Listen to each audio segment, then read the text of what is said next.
University, where we take adult shit and get into kid-sized pieces. My name is Miss A, and today we'll be talking about how to apologize. With that being said, let's get started, shall we? The hardest things in the world we all have to do is to admit our faults and apologize. But this can be a very difficult task. And some of us really hate admitting that we're wrong. And a really good apology communicates three different things: remorse, responsibility, and remedy.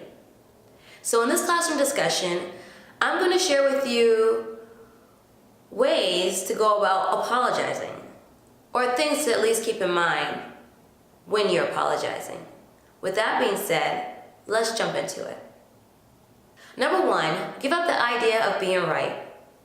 Arguing about an event or the details of an event that involves more than one person can be frustrating because everyone's perception is subjective.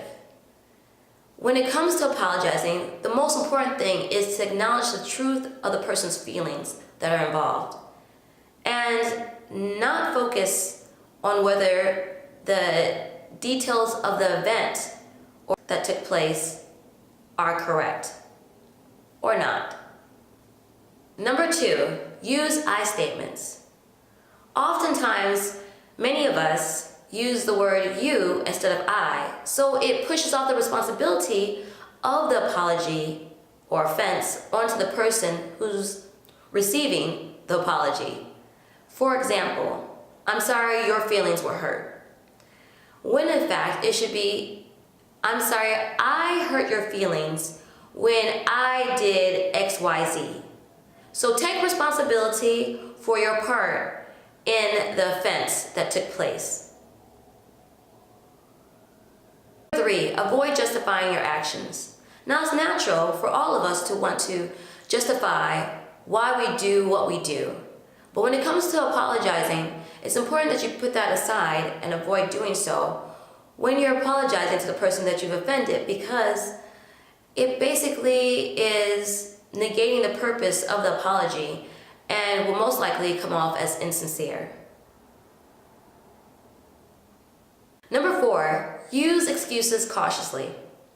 An apology that conveys unintentional harm to the person that's offended often lets the person know that you care, and of course that you didn't mean to hurt them. But be careful not to use those excuses to justify the harm that you did. Number five, avoid the but. An apology that includes a but almost never stands as an apology, because the but is known as a verbal eraser.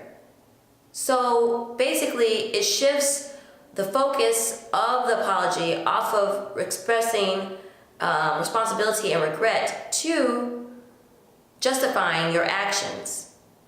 And if you're justifying yourself in terms of what you've done, you're not sincerely apologizing. So remember, no buts. Number six, consider the other person's needs and personality. In psychology, it's suggested that self-control is basically how the person sees themselves in relation to you.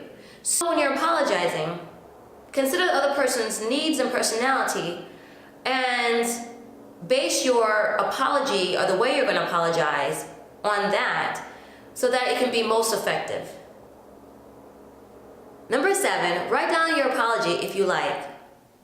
So write down your apology allows you to get your words and your feelings just right. Especially if you feel like it's kind of hard for you to do.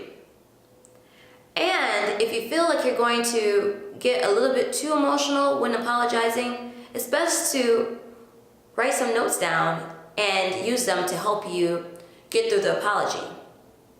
Another thing to consider if apologizing is really hard is to use your notes and practice your apology with a friend, but try not to get too rehearsed in your apology so that it still comes off as being sincere when you apologize. Well, that's it for today. Just a few tips on how to apologize. Thank you for attending class. Go ahead and do your homework by subscribing to this channel, commenting, and thumbs up in this video. My name is Miss A, and until next time, remember, you must be this tall to pay bills.